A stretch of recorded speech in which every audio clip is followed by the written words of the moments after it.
Justin here with Home Safe Dryer Vent Specialist here in Crowley, Texas.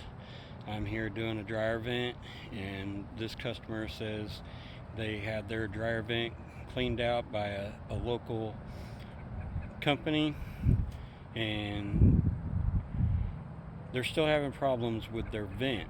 And we come and we check the vent, and this is what I'm seeing. So let me flip the camera over and show you what I'm seeing. So this is their vent, which is completely out of code for dryer vents. Completely clogged up with lint. And then we turn our light on. We go to the vent. They said they got it done about 6 months ago.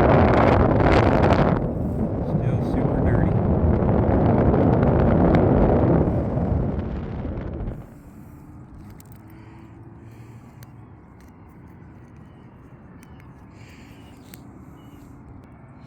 So if you want your dryer vent professionally cleaned, please give Home Safe a call. We'll come out, we'll do professional pictures, show you before and after pictures, so that you see all the stuff that we see.